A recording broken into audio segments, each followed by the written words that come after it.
sold 220 acres to the school. So all of the schools are built on part of what was the family farm. Wow. The fact that this, I mean, yeah, the fact that it's a 3-school complex, all what was used to be on the family farm. What exactly did they farm? What was it? Was it wheat, beans, or cows? They had cows. Okay. Beef cows, dairy cows, corn, wheat, hay, you name it, pigs. I mean, just the whole thing. That's awesome. That's incredible. Just the whole thing. Was this the last part of the land that was sold off, or is there still land out there that the Smith family owns? It's dwindled down a little bit to about 5 acres. Oh, wow. Where mine and Bart's house is. Okay. Is what's left out of little bits and pieces were sold off through the years. And so that 5-acre tract where the house that we built together is just where the crow flies. It's a mile that way. I bet it's a little emotional when they named it after him, and it is always coming back here. I'm here. I'm here because it's home. Yeah, absolutely, and that's the beauty of what is home. Even in the biggest heartbreaks, even when you lost this is your late husband, it's all in his honor, and you can look back and remember the fond memories you had. And his family. Yeah, his absolutely. family and his honor.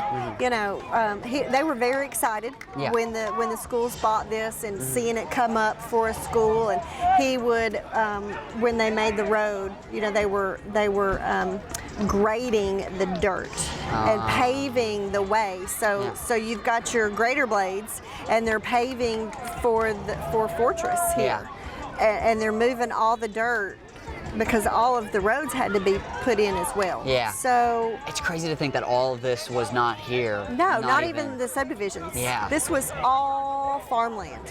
Every bit of this was farmland. 1995 was when the county came to them and said, "Hey, you've got the perfect place for our first 3-school complex." So they start moving the dirt. Yeah.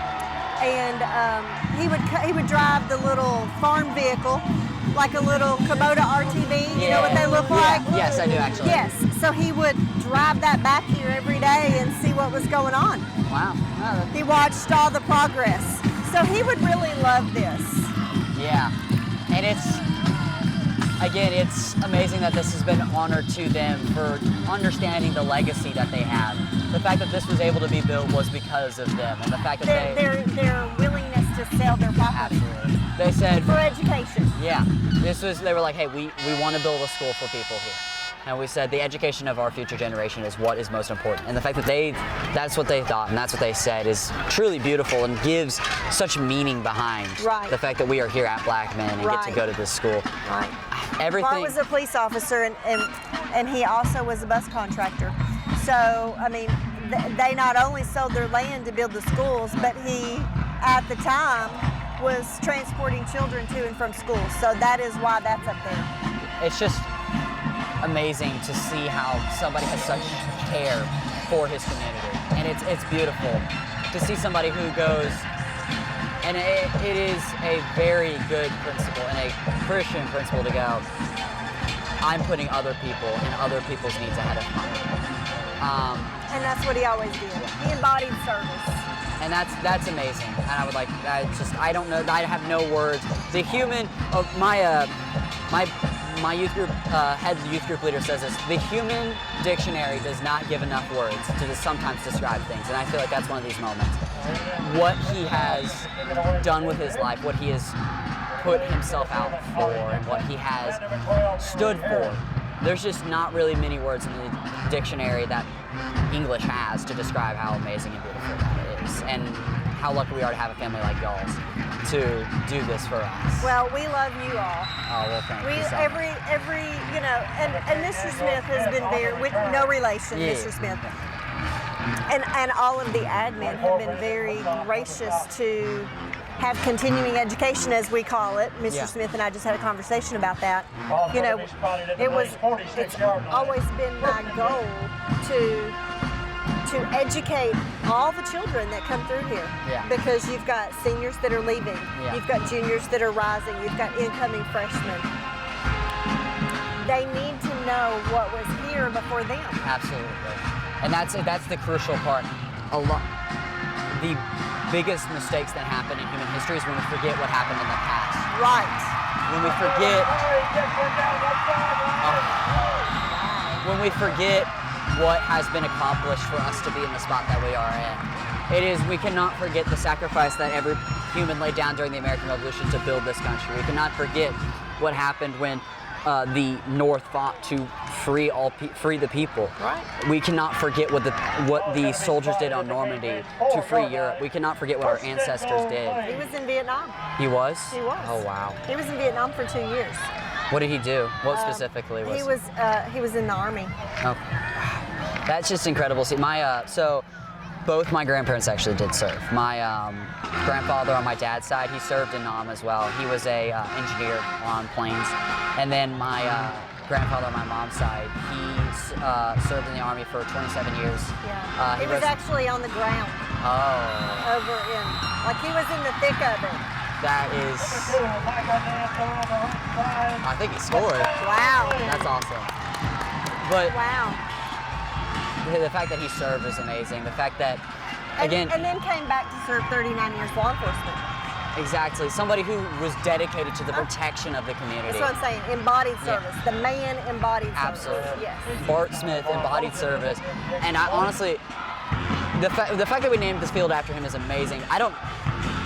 Honestly, it feels too little. I'm going to be honest. It feels too little to go, oh yeah, this guy who's this amazing patriot who said, I'm going to go serve in Vietnam for 2 years on the ground in Vietnam. The person that said afterwards, I'm going to serve 39 years. The person that was like, I'm going to make sure these kids get an education. It feels too little, and I'm so glad you came out to talk about it. Even I didn't know that story. And more people need to hear this and understand what he did and sacrificed for service. And a reminder that our life isn't about what we get, it's about what we give. Because in the end, we will never get to take the possessions that we have on this earth anywhere else. But what we can give is our time to the people we love, which is all people. So you've just said something that I need to tie in here. So in high school, you know, everybody, high school kids have jobs. Yes. You know what his job was? What was his job? Not only farming, he worked at Woodfin's Funeral Chapel. You know Woodfin Funeral Home? Here in town? I've only been here for a couple years, but I don't know specifically that. Legacy. That's another legacy family business. And so Bart worked there. Was like another son to Mr. John and a brother to Bubba, the Woodfins. So two things. He said, as much as I enjoyed law enforcement, I should have never left the funeral business because he loved the funeral home business. And what you just said, we don't take our possessions. I don't know how many times I would hear him say, I've never seen money, I've never seen anything be put in a casket. Besides you. You know what I'm saying? Besides us. And so that is, it just ties right back around to what he always said, which is the truth. Is what our service to other people. Because other people, they are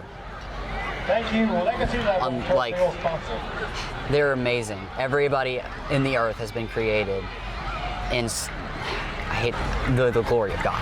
I know this is a high school and we maybe don't. Keep talking. I'm gonna keep going. You keep talking. I'm gonna speak the truth right here. Everybody is made in the image of God, and everybody deserves a life on this earth. He made us. He made us. I mean, that's just the bottom line. That's the truth, and that's every person deserves to be treated like that. To be treated as beautiful creation that they are, because everybody has a purpose on this earth, and we were created with purpose. We were created with such beautiful reasoning that everybody deserves that. And the fact that he knew that, he knew it, like, not everybody, so many people on this earth go, let me serve myself, let me see what I can accomplish. And he said every single job he had was to serve other people. Everyone. And that's just... And when he retired, he was going back to work at Woodfin's part-time, because the man couldn't sit still. But he was diagnosed with leukemia the week that he was going to retire with 39 years law enforcement. So we didn't get there. He was sick for 13 months. Yeah. But every job he had, and he wasn't done yet. He wasn't ready. He wasn't done. He wasn't done. The No. Lord said, my servant, you have done. Right. He wasn't done serving because he wanted to go back. He wanted to go back to the funeral home business after he retired. So he wasn't done working, but the Lord said that he was done. Absolutely. And I think that's the beauty of it, is the fact that he didn't try to. I bet he went through treatment for Hell and back. Yeah. But obviously he knew when the Lord has called you home, there's nothing you can do but to say, yes, Lord, I'm ready. And it's beautiful to see that journey from him, and then from you to still come out here and honor his name and what he's been able to do. Is just, I don't have any words to describe how amazing and awesome and beautiful it is that what you guys have done. And the fact that you come out here to honor him every Friday night, every opening night, and then it is, yeah. It's beautiful. Might go look up some Greek word to try to describe this. Well, there was a phrase. There was a phrase. The first football game in 2000. We're sitting here in the stands. We're standing in the stands after the national anthem. Okay. There was a phrase. God's country. God's country. That's what he always called this.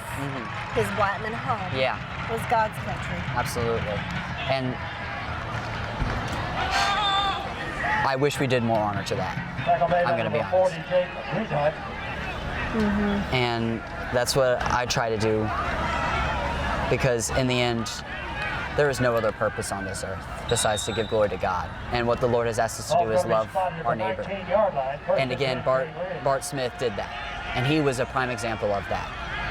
Love your neighbor as yourself.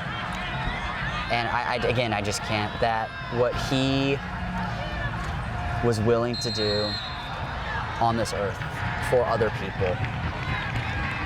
And then now, like I said, it's not enough, but to honor him with this field, and then for you to come out here and honor him by not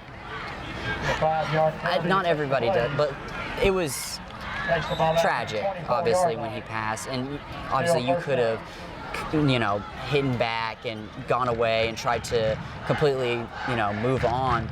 That's not what he would have wanted. And it's what you've done is also just as courageous and beautiful to see from your end to go, I'm going to continue to honor him and talk about I don't his want legacy. anybody to forget him. So, absolutely, and that's amazing. And again, that's why I'm so glad I got to interview you and hear you and hear your story. And this better be plastered across the entire school for the next years on end, just to hear you. Even it doesn't even have to be my voice or face. It's just to hear what you have to say about what Bart Smith has done, and that's amazing.